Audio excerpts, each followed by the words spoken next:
अच्छा। पर वो लगातार 3-4 दिन बारिश रुके तब हो वो काम। हाँ नहीं, आज मेरा सोचना ये है कि देखिए बारिश तो अभी 2-4 दिन बाद रुक ही जाएगी।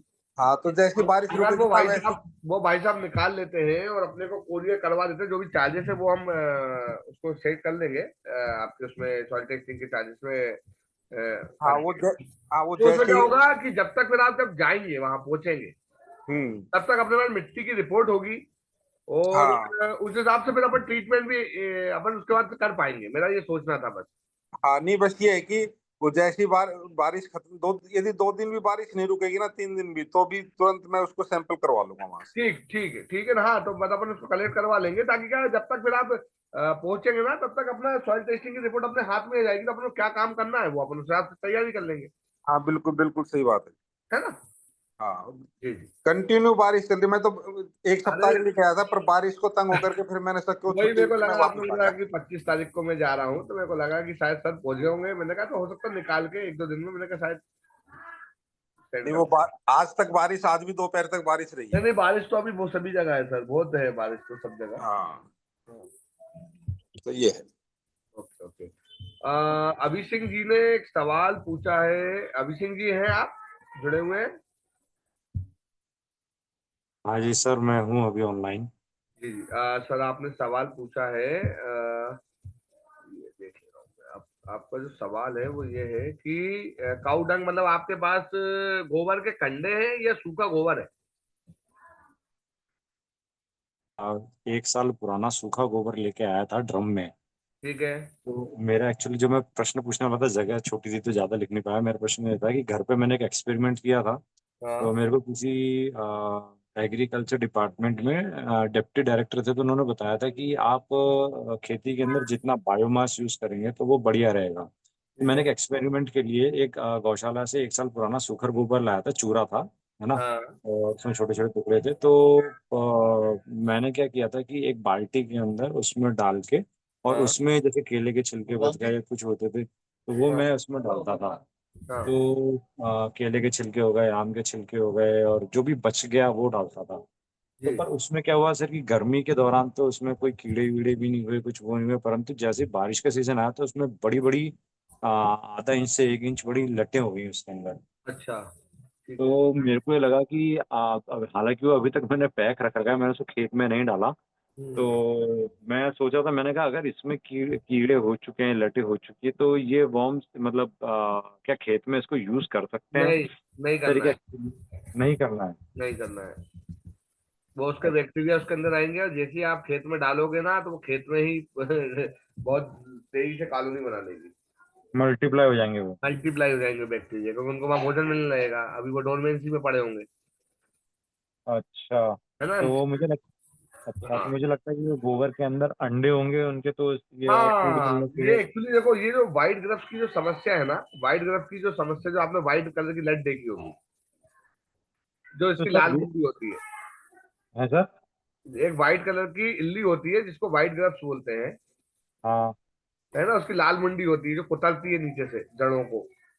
हाँ। ये एक्चुअली गोबर के जरिए ही आती है। अच्छा। हाँ, ये गोबर के जरिए आती है। तो हम क्या करते हैं, जब भी कोई कंपोस्ट खाद रेडी कराते हैं, तो उसमें पर्टिकुलर प्रिवेंटिव तौर पे सभी चीजें ऐड कराते हैं कि आप अगर घर पे गोबर खाद या कंपोस्ट खाद आप रेडी करना चाह रहे हैं, तो उसकी कुछ स्टेप्स होती है कि पहले आपको हाँ। ताजे गोबर का बेड बनाना है, करीब 2 फुट चौड़ा और 2 फुट ऊंचा बना ले, और लंबा जितना भी, फिर जितना गोबर की क्वांटिटी आपके पास हो जाए, एज ए ट्रॉली, जैसे अपने ट्रॉली का साइज होता है वैसा आपको बनाना होता है बेड। इसका कुछ डिटेल मुझे किसी कहीं पे मिल सकता है कि कैसे इसको यूज कर सकते हैं? जी। मतलब मैं चाह रहा हूँ कि क्योंकि जो जैसे हमारे घर में भी है, कहीं पे भी जैसे इतनी चीजें वेस्ट फिक्सी हैं, हाँ ठीक है। हाँ तो पहले मैं देखता था कि हमारे जो नाना जी ने नेडअप पद्धति से करते थे, तो हाँ उसमें जमीन में खड्डा खोद के और सब डाल देते थे जो भी हाँ। बचता था। खाद खाद बन जाती है वो। हाँ हाँ हाँ। हाँ तो ऐसा क्या हम जैसे मंडी में या कहीं पे भी कुछ कचरा बचता है, तो उसको लेके क्या हम यूज नहीं कर सकते कुछ? बिल्कुल तो बिल्कुल कर सकते डिकम्पोज हैं। में। जैसे आपका प्याज के छिलके आपको मिलते हैं, हाँ। प्याज के छिलके आप यूज करो, उसमें भरपूर सल्फर वगैरह की पूर्ति के लिए है। केले के छिलके आपको मिल जाए, वो आप यूज कर सकते हैं। इसके बाद हाँ। सब्जी के जो छिलके होते हैं, वेस्टेज, वो आप यूज हाँ, कर कितने? सकते हैं। उसको उसको आप बारीक करके उसको कट करके उसको आप जहां भी आप जिसमें जैसे आपने गड्ढे में इकट्ठा कर रहे हैं, आप सपोज करो, हाँ हाँ। उसमें आपको डीकम्पोजर कैप्सूल फर्मेंट करके आप चला दीजिए। डीकम्पोजर का बैक्टीरिया चलाना है आपको। अच्छा वो डीकम्पोजर वाला है, वो उसको डीकम्पोज कर देगा। अच्छा, तो हाँ। इनको मतलब यूज कर सकते हैं ना? कैसा? मतलब इसको यूज करना सही रहता है क्या? हाँ हाँ, कोई कोई इशू नहीं है।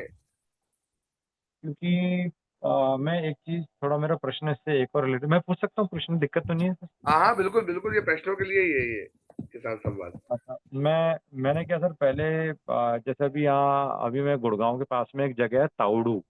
ठीक है। तो वहाँ पर क्या है कि एक्सपेरिमेंट किया था कि लौकी और कई सारी चीज खरीद के, उसमें हमने क्या है कि, अब वो मैं जीवामृत ही जानता था तो मैंने जीवामृत बना के डाला था थोड़ा बहुत, ठीक है है। ना? हाँ। और देन जब उसकी वेजिटेटिव ग्रोथ स्टार्ट हुई, स्मॉल एंड स्मॉल, तब हम्म। मैंने उसमें नहीं डाला, है अच्छा। ना? और हुआ ये कि मेरा उसमें से थोड़ा सा ध्यान हट गया था, वहाँ पे जो संभाल रहे थे उन्होंने नहीं डाल, केवल पानी पिलाया, तो हुआ ये कि आसपास जमीन में वो बहुत ज्यादा हो गई, खरपतवार। खरपतवार। ठीक है। और वो ये कह रहे थे कि इसको निकालना पड़ेगा मशीन से, ये करना पड़ेगा। मैंने कहा इसको निकालना क्यों, कई जगह मैंने सुना था क्योंकि माइक्रो माइक्रो लाइफ होती है जड़ों के अंदर। बिल्कुल, ये कार्बन पकड़ के रखती है, मिट्टी के स्ट्रक्चर को सुधारती है। इसका क्या कर हाँ। सकते हैं हम इसको, देखो एक तरीका तो ये है कि निदाई गुड़ाई कराएं हम। हम्म।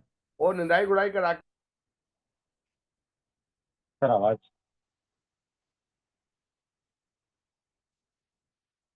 सर आवाज चली गई।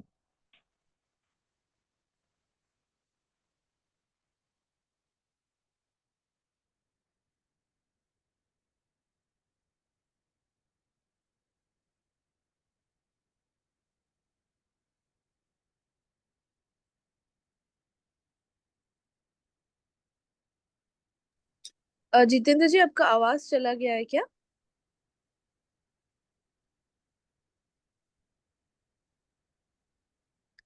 अभी जी, आप मेरा आवाज आवाज आ रहा है अब तक? हाँ जी, मैं सुन रहा हूँ, मैं सुन रहा अच्छा हूँ। अच्छा अच्छा, ओके। तो मैम, मैं मेरा प्रश्न थोड़ा सा बड़ा था, तो सर थोड़ा सा भूल गए, मैं थोड़ा सा उसमें वो पूछना चाह रहा था। जी जी, जितेंद्र जी ज्वाइन कर रहे हैं, आप पूछ सकते हैं अभी। हाँ जी, उन्होंने ज्वाइन कर लिया है। हाँ जी। क्षमा चाहूंगा, एक्चुअली लैपटॉप ऑफ हो गया था गलती से, तो मैंने मोबाइल से ज्वाइन किया है। हाँ, जी। तो सर मैं एक चीज, आवाज चलता। आप हाँ। आप पहले कुछ बता रहे थे कि निराई गुड़ाई, उसके बाद आवाज हाँ, चली गई थी। निदाई गुड़ाई एक्चुअली जैसे आपने मल्चिंग जैसे बोलते हैं, मल्चिंग पेपर यूज करते हैं। है जी। जब हम कोई मल्चिंग पेपर जब हम लोग यूज करते हैं, हाँ आपने हाँ हाँ सुना हाँ होगा। तो ऐसे ही हम हाँ। इसकी लाइव मल्चिंग कर सकते हैं। आप इनको काटें और इनको वहीं आप इनका बेड बेड पे इनको डालते जाएं। तो जमीन से उखाड़ना जरूरी थोड़ी है सर? जमीन से उखाड़ने जरूरी नहीं, उसके बारीक ऊपर से आप काट कट कर सकते हैं। देखो, क्योंकि सर लेकिन जो मैंने बीज वर्गीय जो बीज वर्गीय होती है ना, बीज नहीं बनने देना हमको बस कोई भी खरपतवार में। क्योंकि बीज बनेगा, वो बीज वहीं सूखने का, फिर वहीं गिरेगा, वो फिर से उग जाएगा।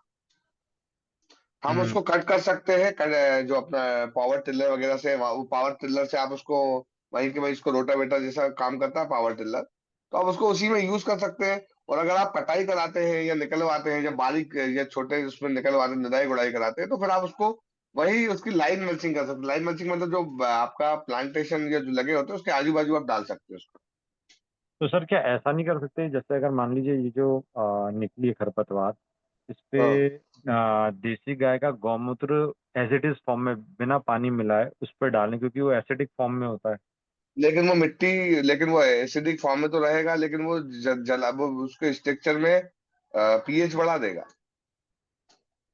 मिट्टी का। मिट्टी का पीएच बढ़ा देगा? हाँ, आप कितनी क्वांटिटी में डाल रहे हैं वो डिपेंड करता है। हो सकता है फसल को भी नुकसान कर दे अगर फसल तक उसका असर जाता है तो।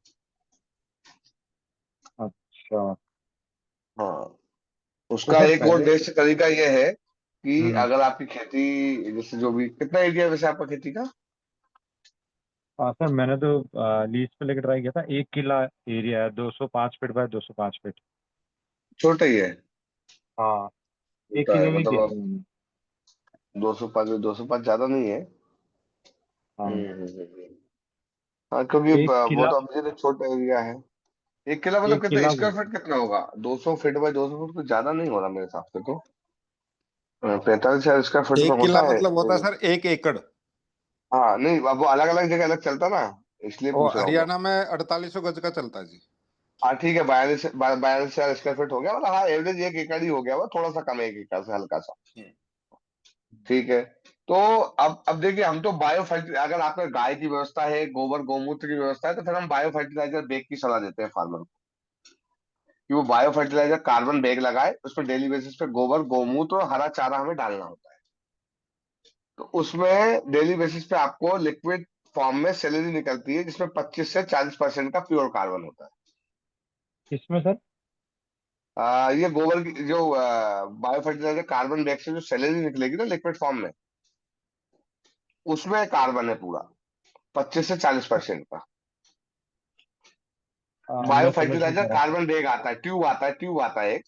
ट्यूब में डेली बेसिस बात पे एक तरफ से गोबर गौमूत्र हरा चारा डाला जाता है, दूसरी तरफ से उसका लिक्विड फॉर्म में सैलरी निकलती सर इसका कुछ मुझे डिटेल से कुछ मिल सकती है इसकी? है। पीडीएफ, आपको पीडीएफ सेंड कर दूंगा मैं, कैसे यूज करते हैं, कैसे उसकी सैलरी निकलती है, वो सारे वीडियोस भेज देंगे हम प्लीज आपको। आई मैं बड़ा धन्यवाद रहूंगा सर आपका, प्लीज अगर आप भेज है दें। ना? और दूसरा बिल्कुल दूसरा सर बिल्कुल। क्या मैं पूछना चाह रहा था सर, जैसे ये क्या हमने जैसे इसके अंदर किया तो हुआ ये कि सर आ, उसके अंदर है ना, एक तो जैसे बारिश थोड़ी सी ज्यादा हुई तो पत्तों, जैसे खीरा भी मैंने 4-5 फसलें एक साथ लगाई थी, जैसे सफल, वो सफेद जी पेठा है ना, जी। और कद्दू हम्म और लोबिया है ना, भिंडी, हम्म ये कई सी चीज लगाई थी। हम्म तो उसमें हम्म सर लोबिया अपने आप अच्छी निकली, उसमें कोई कीड़ों का प्रकोप नहीं आया हालांकि इतना। हम्म ठीक है। हम्म। बाकी कद्दू एक आध दो निकले, लौकी थोड़ी सी निकली, बाकी और कुछ निकला ही नहीं, मतलब खीरा भी नहीं निकला और सफेद पेठा भी नहीं निकला। तो क्या तो वो इनके जमीन लिए का, भी? नहीं हाँ सर। जमीन का स्ट्रक्चर जो है, जैसे आपका देखो, अलग अलग फसलों को अलग अलग न्यूट्रिशन चाहिए होते हैं, है ना? हाँ और हाँ। जो फ्रूट साइज पे भी डिपेंड करता है ना भाई। अब अगर हमने चीकू लगा दिया तो छोटा सा होता है, लेकिन अगर हमने कद्दू लगा दिया तो बहुत बड़ा होता है। तो फ्रूट साइज हम्म के लिए उतना पोटेशियम कैल्शियम आपकी मिट्टी में प्रॉपर होना चाहिए, फास्फोरस होना चाहिए। तो सबसे पहले तो हम्म। डिपेंड करता है कि मिट्टी का स्ट्रक्चर कैसा है, और उस पे क्या पहले से रासायनिक खेती हो रही थी, कि वो नॉर्मल नहीं सर, जैविक आठ खेती थी। 10 साल से नहीं हो रही सर उस पर, उस जगह पे मतलब उसमें खाली मैंने रहा वो खेत? हाँ खाली रहा, साल में एक फसल लेते थे सरसों की। अच्छा, तो नहीं, तो सरसों या सरसों में गेहूं। भी कोई डीएपी यूरिया तो नहीं डालते होंगे? थोड़ा बहुत डालते नहीं होंगे, कभी नहीं नहीं डालते हैं? नहीं नहीं नहीं नहीं नहीं नहीं डालते नहीं है? नहीं। तो मिट्टी का स्ट्रक्चर कैसा है? दोमट है, काली है, लाल है, रेडिश है, मिट्टी कैसी है? हल्की लाइट ब्राउन जैसी होती है ना, नॉर्मल मिट्टी ओके। जैसी होती है उस तरीके से, हाँ। अच्छा, और जो भुरभुरी है, मतलब आराम से हाथों से ही खुद जाती होगी, अगर जब इतनी तरह से केमिकल यूज नहीं हो रहा है तो? कि उसको सर वो बहुत पर है ना, मैंने एक चीज नोटिस करी थी कि जैसे पानी नहीं देता, थोड़ा सा भी टेम्परेचर पड़ता था ना, तो वो हम्म। एकदम कड़क हो जाती थी, और पानी डलती एकदम सॉफ्ट। तो वो लोमी लोमी सॉइल है, लोमी लोमी सॉइल बोलते हैं उसको। चिकन मट्टी हाँ बोलते हैं उसको। चिकन मट्टी मतलब जैसे ही पानी डालोगे तो सॉफ्ट हो जाएगी, जैसे ही पानी सूखेगा तो हार्ड हो जाएगी। हाँ। हम्म। ठीक है। अब एक्चुअली इसमें देखिए क्या होता है, हम तो ये चाहते हैं कि फार्मर जिस भी उसमें खेती कर रहा है, और अगर अच्छा का, अगर सपोज कर जैसे आपका प्लान है कि सर मैं रेगुलर फसलों को छोड़कर प्लांटेशन वगैरह कुछ करना चाहता हूँ, हम्म। तो फिर हम तो सबसे पहले सलाह देते हैं कि भैया आप सॉइल टेस्टिंग कराओ सबसे पहले। अच्छा। मिट्टी की टेस्टिंग से पता चल जाता है कि उसमें कौन कौन से पोषक तत्व किस मात्रा में है, और हमें किस पे ज्यादा काम करना है। जी। हाँ तो मतलब जरूरी है वो। और बाकी तो अब डिपेंड होता है वही खर्चा बाद में, तो अरे कौन कराए जांच। ठीक है, ऐसे ही चलने दो, तो ऐसे ही चलने दो भाई, यही तो होता है कि इसलिए बार बार बीमारी आके घेरती है, हमको पता ही नहीं है मिट्टी बेस ही खराब है। हम बेस सुधारने पे काम करें तो फसलें ऑटोमेटिक ठीक हो जाएगी। हम फसलों पे अच्छा काम सर, करते एक हैं, चीज, बेस पे तो काम ही नहीं करते। किस पे सर? बेस बेस मतलब मिट्टी, जो ना मिट्टी बेस सुधारने तो कोई बेस बेस बात ही नहीं बेस बेस करता है। Land land land, right right हाँ राइट। लैंड पे, हाँ मतलब जो जो नींव है उस पे काम नहीं करते, और हम बस बात करते हैं कि हमको 100 मंजिल बिल्डिंग बनानी है। अरे भाई, मिट्टी की कैपेसिटी है कि नहीं इसको संभालने की? तो बस बात वही है कि उसमें पोषक तत्व कितनी मात्रा में क्या है, क्या उसमें सभी जीवाणु मित्र जीवाणु है, क्या उसमें नेगेटिव फंगस तो नहीं पनप रही है जो हमारी फसलों को दिक्कत करे आगे जाके, प्रोडक्शन को बढ़ाने को जी लेकर काम करता है, तो वो वैसे ही होने वाला है। मिट्टी की जांच से लेकिन फर्क पड़ जाता है, आपको पता चल जाता है एग्जिट हमें किस पे काम करना है। जी। सर तो वो एक होना चीज और चाहिए। आपसे मैं एक चीज और मैं आपसे थोड़ा सा पूछना चाह रहा था, जैसे आज हम लोग जैसे कोई भी खेती करते हैं तो मैंने इसमें देखा है कि हम लोग ऊर्जा का उपयोग सही जगह पर नहीं करते हैं।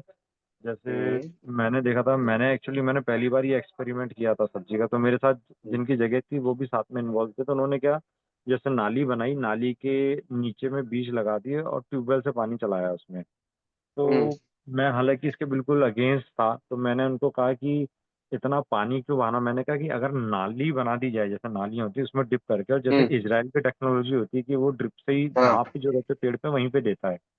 तो हाँ। उसमें उसमें बिल्कुल कैलकुलेटेड रहता है कि इतना पानी, इतना तो न्यूट्रिशन है, इतना हम तो ये। सलाई सलाई देखो, अब धान है गेहूं है एक अलग बात है, लेकिन अगर आप प्लांटेशन वेजिटेबल्स पे काम कर रहे हैं तो आपको ड्रिप इरिगेशन होना चाहिए। हम्म। ड्रिप से क्या होता है कि एग्जैक्ट हमको जितना भी न्यूट्रिशन देना वो एग्जैक्ट प्लांट के पास ही गिरेगा, रूट्स के पास। जी और हम खुला पानी से कोई न्यूट्रिशन दे रहे हैं, सपोज करो आपको कोई भी न्यूट्रिशन चलाना है, आप खुला पानी आप दे रहे हो उसमें, आप ठीक है आप बॉल्व खोल दिया आपने, टंकी भर कर छोड़ दिया, तो वेस्टेज जा रहा है। कई बार ऐसा हो सकता है कि वो पानी वहीं बैठ गया, जितना आखिरी प्लांट तक पहुंचे नहीं, या आधे प्लांट में पहुंचा आधे में पहुंचे नहीं, या आधी फसल में पहुंचा आधे में पहुंचे ही नहीं।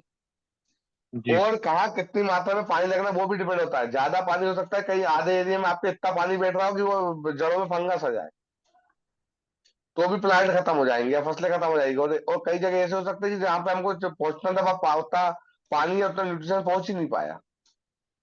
जी। हाँ, तो तो ड्रिप सर, इरिगेशन सबसे बेस्ट है, हाँ जी वो होना सर, चाहिए। इसमें, प्लस आप, हाँ हाँ बोलिए बोलिए सर, बताइए। हाँ, और दूसरा मल्चिंग पे काम आपको करना चाहिए। मल्चिंग जरूरी है। लाइव मल्चिंग बिल्कुल। करें चाहे आप प्लास्टिक मल्चिंग करें, वो जरूरी है, क्योंकि इससे खरपतवार भी कंट्रोल होती है और हाँ जी। कार्बन भी नहीं उड़ता मिट्टी का, और ह्यूमस बना देता है, नमी बनी रहती है, बापसा होता रहता है उसके अंदर, है ना। अच्छा तो सर, वो, वैसे हाँ, वो सर, अगर जैसे मिट्टी का अगर मान लीजिए जैसे इजराइल टेक्नोलॉजी पे चलते हैं कि क्योंकि हर पेड़ की जो जड़ें होती हैं वो निश्चित डायमीटर में फैलती हैं। तो हम्म क्या ऐसा कुछ हम लोग जैसे कर सकते हैं कि जैसे केंचुए की खाद जैसा भी खूब वो बोल रहे हैं, तो इसकी जगह हाँ। या फिर कुछ और चीज डालें, या क्या डाल के पहले, एक मान लीजिए मुझे नहीं देखो, टमाटर की क्रॉप वर्मी लेनी है। कंपोस्ट वर्मी कंपोस्ट डाल सकते हो, वर्मी वॉश डाल सकते हो। और देखो, जब आप जैविक करोगे ना, हाँ और उन पोषक तत्वों की भरपूर आप उस पर पूर्ति कर दोगे, बैक्टीरिया सब चलाओगे, तो केचुए हाँ आपके ऑटोमेटिक आ जाएंगे। केचुए को ऐसा नहीं हाँ है, केचुए है जमीन के अंदर ऑलरेडी, 10-15 फुट के नीचे केचुए हैं। हाँ जी।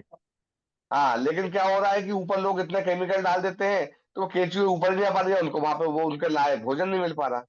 ये केचुए ही है जी जो ऊपर नीचे जाके मिट्टी को पोला करते हैं, और मिट्टी के सारे पोषक तत्वों को वो फर्मेंटेड रूप में कन्वर्ट कर देते ठीक है। तो हैं। सर मैं हाँ एक मेरा एक एक मैं ये पूछना चाह रहा था कि अगर जैसे एक तो होता है कि पूरे खेत में आपने जैसे एक स्पेसिफाइड एरिया में कुछ डाला, जैसे कुछ भी जो बायोमास डालना चाह रहे हैं, है ना। हाँ हाँ तो हाँ।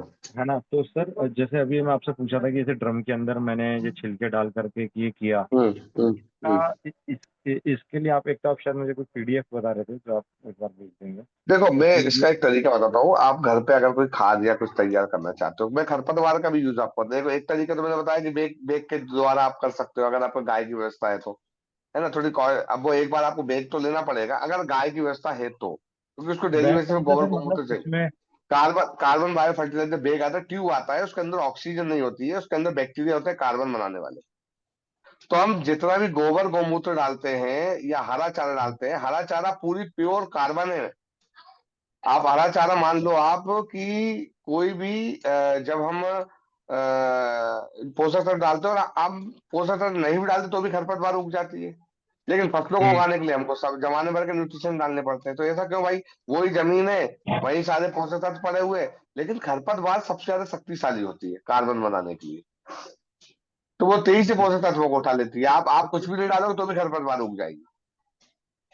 जी सर। अब ये क्यों उग जाती है, क्योंकि तो ये सर, नेचर ने व्यवस्था बनाई है, जमीन में इतने सारे समझ गया बैक्टीरिया है, बिल्कुल। उनको ग्लूकोज। हाँ, अ, हेलो वन बैच बनाना हेलो ही पड़ेगा सर इसका। Hello hello hello. हाँ, आ रही है आवाज सर। अच्छा, आ रही है आपको जी। अच्छा, वो सर पूछ रहे थे ना। तो इसका तरीका ये है कि जब हम ये जो जितनी भी खरपतवार उगती है प्योर कार्बन है, तो हम इसको खेती में यूज करा देते हैं। हम इसको जलाने पार के आप चारा मार डाल दो, कचरा मार डाल दो, बिल्कुल मत डालो। आप उसको काट के उसको उसी में मल्चिंग करो आप मट्टी में। ये सब कार्बन है, ये डिकम्पोज हो जाएगा। डिकम्पोजर कैप्सूल या डिकम्पोजर बैक्टीरिया आप चलाओगे तो ये सभी बैक्टीरिया इसको कार्बन में कन्वर्ट कर देंगे। आपकी मिट्टी बहुत अच्छी हो जाएगी। ये उसका तरीका है। दूसरा, आप कंपोस्ट खाद में यूज कर सकते हो इसको, कि आप बेड बनाए, गोबर की खाद का बेड बनाए, गोबर का बनाया, उसके बाद उस पर हरे चारे की एक लेयर बना दी, फिर आपने गोबर का लेयर बना दिया, बांस से उसमें गड्ढे कर दिए, फिर आप उसमें जीवाणु जल चलाएं, बैक्टीरिया चलाएं, डीकम्पोजर चलाएं, गुड़ का पानी चलाएं, छाछ चलाएं, 45 दिन तक ढक कर, तो जो पूरी खाद में कन्वर्ट हो जाएगा आपका, शानदार क्वालिटी का। इसके अलावा आप इसमें और न्यूट्रिशन ऐड कर सकते हो। आप अलग अलग सॉइल्स डाल सकते हो, iron oxide, calcium oxide, rock phosphate, ये मिक्स कर सकते हो, तो वो गोवर्धन खनिज खाद बन जाता है। यही सब हम डलवाते हैं गोवर्धन खनिज खाद में।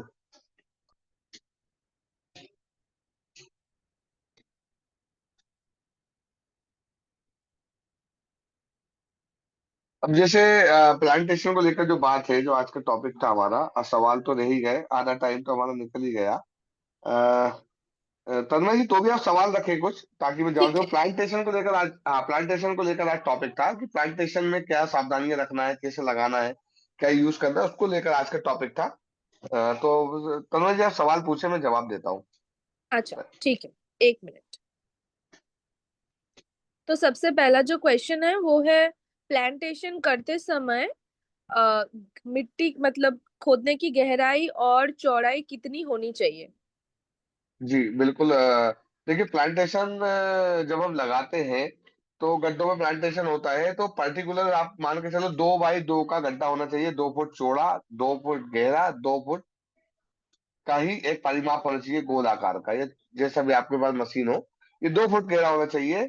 और प्लांटेशन से प्लांटेशन की पर्टिकुलर दूरी, उसकी क्रॉप की क्वालिटी, मतलब आप क्रॉप क्वालिटी मान के चलिए कि आपका आम का प्लांट है, अमरूद का प्लांट है, नींबू का प्लांट है, हाइब्रिड्स है, ये सब पे डिपेंड करेगा। तो प्लांट से प्लांट की दूरी बात तय होती है। तो प्लांट में जो गड्ढा जो आपका होगा पर प्लांट का, वो 2 बाई 2 का होगा। उसमें 1 फुट की मिट्टी आपको दाएं तरफ रखनी है और 1 फुट की मिट्टी आपको बाएं तरफ रखनी है। ऊपरी सतह की मिट्टी आपको दाएं तरफ रखनी है, और जो नीचे के स्तर की 1 फुट की जो मिट्टी है वो आपको बाएं तरफ रखनी है।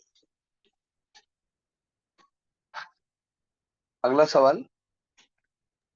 जी, अगला सवाल जो है वो है, प्लांटेशन पौधे की बीज अर्ध दूरी कितनी रखनी चाहिए?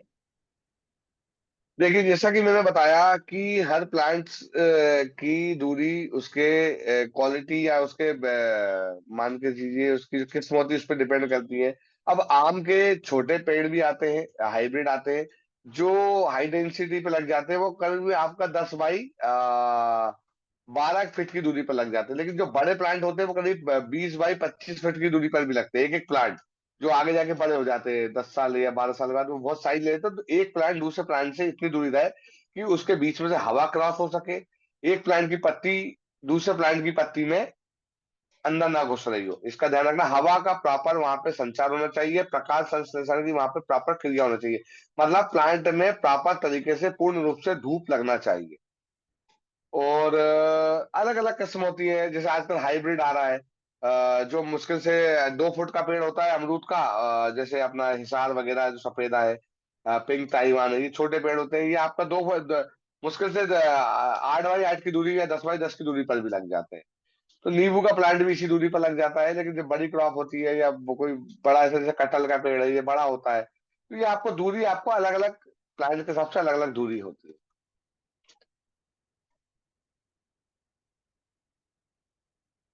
अगले सवाल पे जाए। अगला सवाल।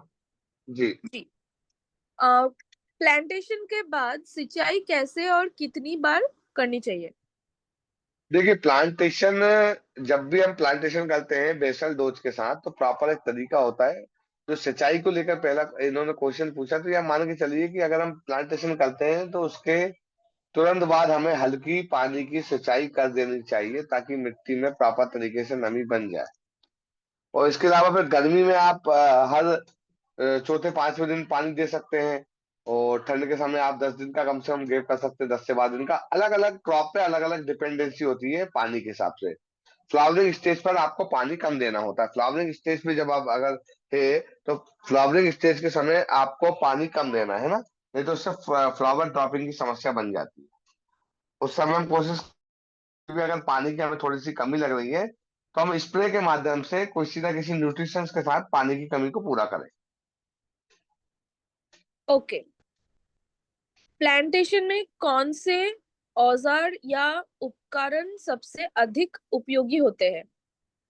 देखिए, अब प्लांटेशन में आप जो भी उपकरण यूज करते हैं वो प्रॉपर साफ सुथरे होना चाहिए, है ना। उसको आपको प्रॉपर सफाई से रखना है, पूरा धो के साफ रखना है उसको भी। कॉपर बेस्ड किसी भी चीज से आप साफ कर सकते हैं। कॉपर ऑक्सीक्लोराइड आता है या कोई भी फंगिसाइड होता है, उससे भी आप साफ करें ताकि किसी भी प्रकार का कोई औजारों से काम ना किया हो। बस सपोज करो कोई प्लांट बीमार था या उसमें फंगस था या वायरस था, हमने उसकी उससे कटिंग करी और वही औजार सीधा लाके हम कोई स्वस्थ प्लांट में हम उसका उपयोग कर रहे हैं। तो आपको ध्यान रखना है कि जब भी आप औजार का उपयोग करें उसको प्रॉपर साफ करें, पानी से धोएं, उसको प्रॉपर धूप दिखाएं ताकि कोई भी फंगिसाइड बैक्टीरिया उस औजार में ना लगे, है ना। नहीं तो इससे एक दूसरे में बीमारी फैल जाएगी। बस ऐसे जैसे मानव के साथ होता है ना कि हमें जब किसी को सर्दी खांसी हो रही है और वो छींकता है तो वो वायरस जो है छींक के द्वारा हवा में उड़ते हैं, वो हमारे सांस के द्वारा दूसरे इंसान के शरीर में चले जाते हैं। तो ये बैक्टीरिया वाली जो चीजें होती है, ये 96% जो लाइफ है ना, जो बैक्टीरिया की दुनिया वो अदृश्य है, दिखती नहीं, इनविजिबल। 4% ही दुनिया भौतिक है। तो इतने प्रकार के नेचर ने बैक्टीरिया बनाए हैं, अच्छे और बुरे। तो इसका हमको प्रॉपर ध्यान रखना है। तो कोई भी हम औजार का जो भी हम औजार यूज करते हैं खेती में, उसको साफ सफाई से रखना है प्रॉपर। ओके। अ, पौधों को धूप और छाया के अनुसार कैसे लगाना चाहिए, मतलब ऐसा कोई जी, बात होता है? बिल्कुल बिल्कुल होता है, बिल्कुल। ये एक बहुत जरूरी नियम है प्लांटेशन का, कि हमें प्लांटेशन की जो प्रक्रिया है वह उत्तर से दक्षिण दिशा में करनी चाहिए। पूरब से पश्चिम या पश्चिम से पूरब हमें कोई भी प्लांटेशन नहीं करना है। उत्तर से दक्षिण दिशा ही सबसे बढ़िया दिशा मानी गई है, क्योंकि इस समय इस दिशा में प्लांट को पूरे टाइम धूप मिलती है, सूर्य उदय से लेकर सूर्य अस्त तक। जब आप उत्तर से दक्षिण में प्लांट लगाते हैं और जब लाइन से प्लांट लगते हैं, तो जब पूरब से सूर्य उदय जब आपका होता है तो प्रॉपर धूप हर प्लांट पे आपको पड़ेगी। और जब वो सेंटर में जाएगा धूप के समय 12-2 बजे सूर्य, तब भी सीधी धूप पड़ेगी सेंटर में।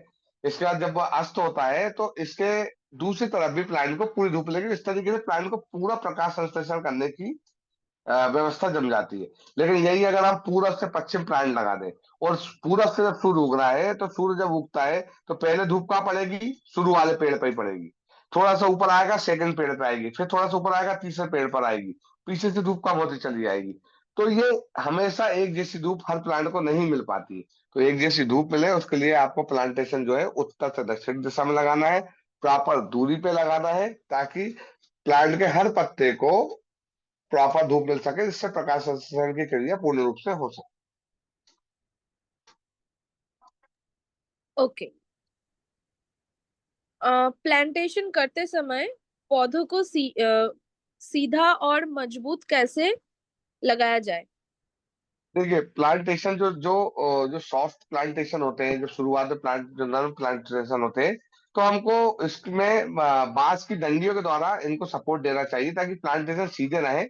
और लोहे का यूज हम ना करें ज्यादा, क्योंकि कई बार जब टेम्परेचर हाई होता है तो बहुत सारे मैंने देखा है किसान साथी पाइप का यूज करते हैं, लोहे के पाइप लगा देते हैं प्लांट को सीधा रखने के लिए, है ना। तो इसमें क्या होता है, जब टेम्परेचर हाई रहेगा वो प्लांट में नई पत्तियां आ रही होंगी, और जब वो लोहे का पाइप जब गर्म होगा और जब वो नई कोमल पत्तियां उस पाइप से टकराएगी या उससे चिपकेंगी, तो वो उन कोपल को जला देगा।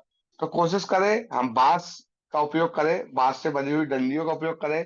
और अगर हम प्लांटेशन या हम टमाटर या इसकी खेती करते हैं तो रस्सियों के द्वारा या इसके द्वारा मल्चिंग विधि के द्वारा ऊपर आप जो बनाते हैं मचान, उस विधि के द्वारा भी आप प्लांटेशन कर सकते हैं। टमाटर या मिर्च जो बड़ी लंबी बेल है, इसको आप मतलब लोहे का सपोर्ट नहीं देना है हमको, है ना। या अगर आप लोहे के पाइप वगैरह लगा रहे हैं तो फिर उस पे आप पन्नी से उसको लेमिनेट लेमिनेट करें, ऐसे डायरेक्ट ना लगाए। टेम्परेचर जब हाई होगा तो जब नई पत्तियां आएंगी और जब वो लोहे से टकराएंगी या लोहे से टच होगा तो देगी उस पत्तियों को। ओके। प्लांटेशन के बाद पौधों की देखभाल में हाँ जी, नेक्स्ट सवाल। हेलो। हाँ जी, हाँ जी, हाँ। जितेंद्र जी, ये जो अभी पाइप के लिए बात कर रहे थे आप, जी जी। तो उसमें बांस वगैरह का तो सहारा दे सकते हैं ना? बांस। हाँ, बांस बांस का बोला ना मैंने, बांस हो गया। हाँ, बांस का बिल्कुल सहारा दे आप। अच्छा अच्छा, हाँ वो तो यह है कि दोपहरी में बहुत गर्म हो जाएगा तो फिर उससे हाँ, तो इसलिए पत्ते, हाँ। नई नई हाँ, कोपलें आएंगी, वो जरा भी टच हो जाएंगी तो वो झुलस बिल्कुल बिल्कुल। जाएंगी उससे। ठीक बात है। जी ठीक, आगे जी कंटिन्यू करें आप। जी जी जी। ठीक है। अगला जो अगला सवाल सवाल। है वो है प्लांटेशन के जी। बाद पौधों की हाँ, देखभाल में किन बातों का ध्यान रखना जरूरी है? मैम रिपीट करेंगे क्वेश्चन? एक्चुअली फोन आ रहा था तो वो सुना ही नहीं है। हाँ रिपीट हाँ, करें ठीक है क्वेश्चन ठीक प्लीज। है। प्लांटेशन के बाद पौधों की देखभाल में किन बातों का ध्यान रखना जरूरी है? जी, प्लांटेशन करते समय आपको ये ध्यान रखना है कि जब आप प्लांटेशन कर रहे हो, जब आप वो गड्ढा जब खोदते हैं, खड्डे आप करते हैं तो उसको कुछ दिनों तक हमें खुला छोड़ना है। इसके बाद हमको जो भी हम प्लांटेशन लगाने वाले हैं उसमें प्रॉपर बेसल डोज की हमको प्रॉपर उसमें नीड्स को पूरी करना है, क्योंकि प्लांटेशन एक बार लग जाएगा तो उसमें बेसल डोज बार बार नहीं डल सकता है नीचे जड़ों में। तो जड़ें ठीक रहे उसके लिए हमको अच्छे फंगिसाइड का उपयोग करना है। जड़ों के विकास के लिए हमको माइक्रोराजा का यूज करना है। इसके बाद अगर उसमें हमें आयरन, कैल्शियम या फास्फोरस की पूर्ति के लिए हमको अलग अलग हमारे पास iron oxide, calcium oxide, rock phosphate ये सब यूज करना है। इसके अलावा हमको कंपोस्ट खाद यूज करना है, नीम की खली हमें यूज करना है। ये कुछ चीजें होती है जो बेसिक प्लांटेशन के समय डाली जाती है। जो मैंने आपको बताया ना कि 2 फुट की मिट्टी खोदी जाती है, 1 फुट की मिट्टी दाएं तरफ, 1 फुट की मिट्टी बाएं तरफ, तो ऊपरी सतह की जो मिट्टी होती है इसमें ये सब बेसल डोज मिलाकर जमीन में डाला जाता है। उसका प्लांट को अच्छे से फंगीसाइड में डुबो के या फंगीसाइड से स्प्रे करके आप उसको उसकी जड़ों में उसको सेट करें, और जो नीचे इस तरह की जो मिट्टी थी उसको हम ऊपरी सतह में डालें। इसके बाद आप पानी से उसको प्रॉपर लगा दें। और ऊपरी सतह पर चूंकि ये प्लांट जब नया लगता है तो एकदम से उसको सेट होने में कुछ वक्त लगता है, तो आप उसको कुछ वक्त दे प्लांट्स को। और फंगीसाइड का आप स्प्रे जरूर करें, क्योंकि जब भी नया प्लांट लगता है तो उसमें एकदम से फंगस का अटैक होने का डर रहता है। तो आपको फंगीसाइड का यूज करना है। न्यूट्रिशंस में आपको एनपीके वगैरह का स्प्रे देना है, या ड्रेंचिंग भी आप कर सकते हैं। प्लांट आपका स्वस्थ रहेगा, इसका आपको ध्यान रखना है। इसके अलावा आपको फ्रूट फ्लाई ट्रैप और स्टिकी ट्रैप ये सब आपको लगाना चाहिए, ताकि जो रस चूसक कीट जब आते हैं तो रात में येलो या ब्लू कलर के स्टिकी ट्रैप होते हैं ना, तो इसमें चिपक जाते हैं तो आपका 50% की समस्या ये, जो प्लांट का रस चूस लेते हैं पत्तों का, तो ये 50% इसमें चिपक जाते हैं, तो आपको 50% की आपकी बचत होती है। जब भी आपको केमिकल या कोई भी आप जैविक उत्पाद का स्प्रे करना चाह रहे हैं तो हम केमिकल के तो अगेंस्ट होते हैं। हम नीम ऑयल बेस्ड या लहसुन के तेल से बने हुए या कलंज ऑयल से बने हुए प्रोडक्ट ही यूज कराते हैं स्प्रे में। ठीक है। लास्ट जो क्वेश्चन है वो है सामूहिक पौधावरण क्रॉप प्लांटेशन के क्या फायदे होते हैं? ग्रुप प्लांटेशन के क्या फायदे होते हैं? अगर आई डोंट नो ये क्वेश्चन रेलिवेंट है या नहीं, बट अगर रेलिवेंट है तो आप जवाब दे सकते फिर से बोले मैम, क्या बोला आपने? हैं। स्टार्टिंग में क्या ग्रुप लाइन दी? ग्रुप प्लांटेशन जो होता है उसका फायदा हाँ, क्या है?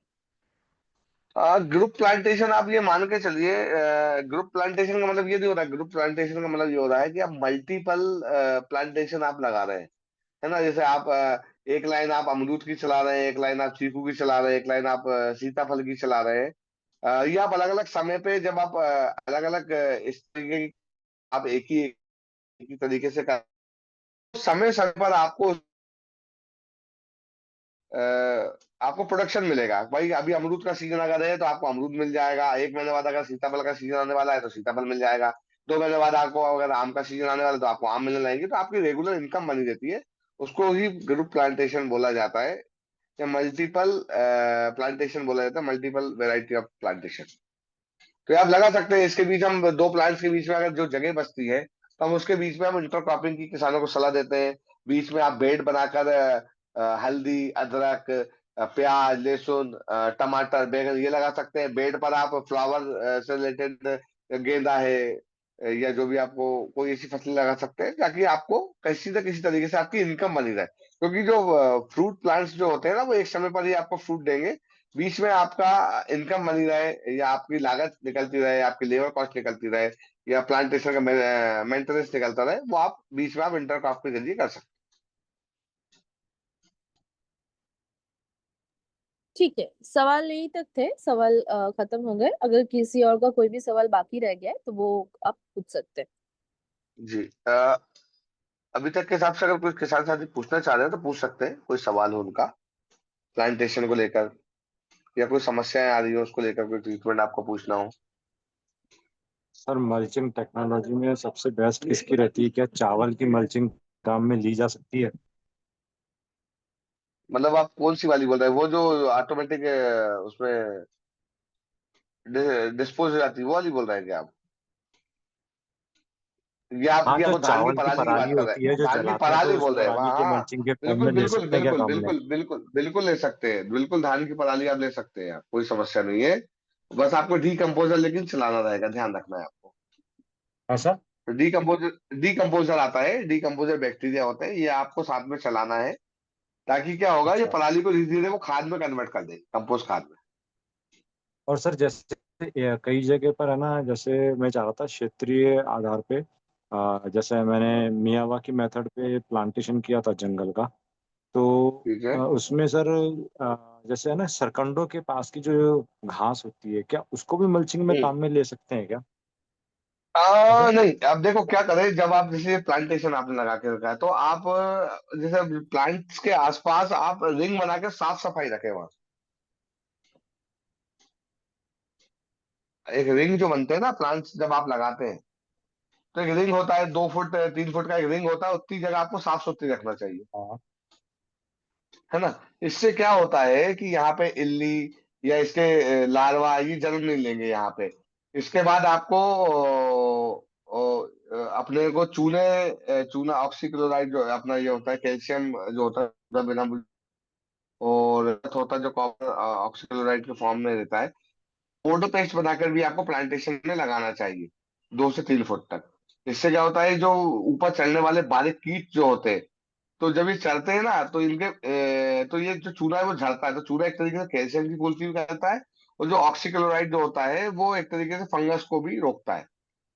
और ये जो बारीक जो कीट जो ऊपर चढ़ने वाले चींटियां वगैरह जो होती है, जो ऊपर बोर्ड में पहुंच जाती है, या ऊपर के जो नए फ्लावर्स आते हैं जैसे आम है, अमरूद है, उसको नुकसान पहुंचाती है, तो ये ऊपर नहीं पहुंच पाती है फिर।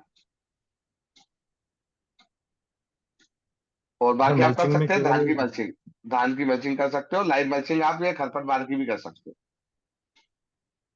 अच्छा, तो मतलब सर खरपतवार केवल उगती अगर है ना, जैसे उसको भी मल्चिंग, काट के आप डाल सकते हो उसके आजू बाजू। मतलब मल्चिंग को सर जैसे पौधों के आसपास जैसे चावल की पराली को बिछा दिया और उसमें हाँ स्प्रे स्प्रे स्प्रे कर दें हम लोग डिकम्पोजर का, अगर डिकम्पोजर का जी नींव जी स्प्रे जी। करें तो क्या वो हानिकारक है क्या वैसे, अगर नींव नहीं करते नहीं हैं? नहीं, हानिकारक थोड़ी है वो मल्चिंग में कि उससे कुछ मल्चिंग वो में चाहे, अंदर आ जाए उसके अंदर? नहीं नहीं नहीं नहीं नहीं। ये क्या होता है कि जब मल्चिंग बिछी रहती है ना, मल्चिंग से क्या होता है, नमी बनी रहती है मिट्टी में, जी। इसलिए मल्चिंग का बोला जाता है। दूसरा क्या होता है कि जब मल्चिंग बिछी रहेगी तो खरपतवार उगने की जगह नहीं रहेगी, मिट्टी खुली पड़ी रहेगी ना, तो उसको खरपतवार उग जाती है वहां। मल्चिंग पड़ी रहेगी तो वो कोई भी चीज का जर्मिनेशन नहीं हो पाएगा वहां पे खरपतवार का। और डीकम्पोजर जो चलाएंगे तो डीकम्पोजर धीरे धीरे ये जो आपने मल्चिंग जो डाली है धान की, ये इसको खाद में कन्वर्ट कर देगा वो। ठीक है सर। ठीक है सर। इससे अन्य किसान साथी का प्रश्न तो पूछ लीजिए।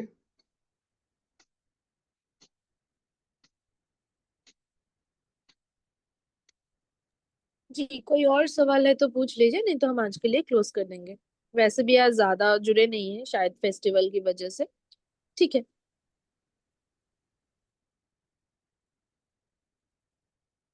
ठीक है, क्लोज करते हैं आज का। हाँ सर जी। एक कोई चीज और सवाल पूछ इसमें सकता हूँ, एक लास्ट क्वेश्चन। हाँ हाँ पूछिए। हाँ पूछिए पूछिए सर। सर सॉरी सॉरी, मतलब क्वेरी थोड़ी ज्यादा थी।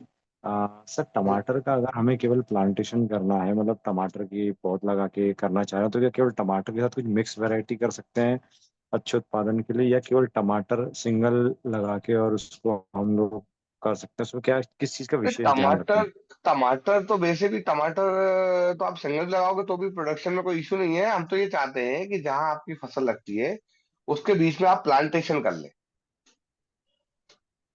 प्लांटेशन का एक समय में आपको है ना, अगर जैसे आपने अमरूद लगा दी, लेकिन आपका हाँ ये है कि आपकी वहां पे फसल की सुरक्षा कैसे होगी वो आपको देखना है। क्या बाउंड्री है, क्या फेंसिंग है, क्या वहां पे कोई गार्ड या कोई आपका लेबर वहां रहेगा, उसका ध्यान रखना। पता चले कि आपने अमरूद लगा दिए या चीकू लगा दिए, वह जानवर आ जा रहे हैं या लोग चोरी करके ले जा रहे हैं, उसका ध्यान आपको रखना पड़ेगा। बाकी आप बेगर आप टमाटर लगा सकते हैं, कोई इशू नहीं है। टमाटर में अच्छी इनकम है। लेकिन अब दिक्कत ये होता है कि सीजन आता है तो तो कई इसके, बार टमाटर सस्ता भी बिक जाता है। ये भी देता है। और सर मैं ये पूछा था, जैसे मैंने शुरू में पूछा था आपसे कि जैसे ये केले के छिलके और ये है, क्या इनको पानी में डाल के नहीं रख सकते क्या सर हम लोग? पानी में। पानी में डाल के नहीं, आप इसको पानी में डाल के रख सकते हो। जैसे प्याज का छिलका है, प्याज के छिलकों को आप पानी में डाल के रखो, वो गल जाएगा, उसका रखा जाएगा। और जैसे आपने गोबर का बोला था ना, आप कंडे जो होते हैं ना, बने बनाए कंडे, कंडे को हम्म। आप पानी में डाल के डुबो के रखे, उसका रखा जाता है 3-4 दिन में। उस पानी को आप तीन खेतों चार दिन में, पानी में डुबो कर। हाँ तो वो पूरा पानी लाल कलर का हो जाएगा। उस अर्क को भी आप खेती में डाल सकते हैं। ओके, तो उस पानी को काम में लें फिर? हाँ आप ले सकते हो ना। ठीक है सर, ये छिलके के लिए और इसके लिए कुछ मुझे ठीक है, बताइएगा। आप मेरा नंबर नोट कर लें ये चाहे तो। छिलके का। मैं आपको व्हाट्सएप पे डिटेल लेके देता हूँ। इसको कैसे बेसिक डिकम्पोज करने का तरीका तो यही होता है कि या तो गड्ढा खोदे हम, और सभी उसमें वेस्टेज जो सब्जियों का होता है वो वहां डालते चले, और डिकम्पोजर चला हाँ। दे, गुड़ का पानी चला दे थोड़ा सा, तो क्या होगा कि वो बैक्टीरिया उसको डिकम्पोज कर देंगे, खाद में कन्वर्ट कर देंगे। ये एक तरीका है। तो डीकम्पोजर का पानी में क्या डालता है सर जनरली? डिकम्पोजर तो डीकम्पोजर का बैक्टीरिया पानी में होता क्या है। डालते हैं? डिकम्पोजर बैक्टीरिया होता है, कैप्सूल में आता है। इसको आपको गुड़ के साथ फर्मेंट करना होता है, जो बैक्टीरिया मल्टीप्लाई हो जाता है, फिर हम इस बैक्टीरिया को खाद में, कंपोस्ट खाद में करने के लिए हम डालते हैं, या पराली अच्छा जैसे आपने अच्छा। बताया। डिकम्पोजर तो आप वैसे ओके। भी चलाते हैं तो मिट्टी में जो भी एक्स्ट्रा चीजें पड़ी होती है उसको डिकम्पोज, किसी चीज को वो डिकम्पोज कर देता है, वो ठीक है, उसके लिए तो यूज ना होता है। छिलकों को और इनको डीकम्पोज करके काम में ले सकते हैं फिर? हाँ हाँ हाँ गोबर के हाँ साथ हाँ भी मिक्स कर हाँ। सकते हैं ना? बिल्कुल बिल्कुल कर सकते हैं। ठीक है सर, ठीक है, धन्यवाद। जी धन्यवाद। किसी अन्य किसान साथी कोई प्रश्न हो तो पूछ लीजिए। ठीक है जितेंद्र जी, आज के लिए क्लोज ठीक करते है। हैं। ओके ओके जी। ठीक, thank you thank for you. Joining and आपने सारे सवालों का जवाब दिया, सो थैंक यू। जी। Thanks a lot sir.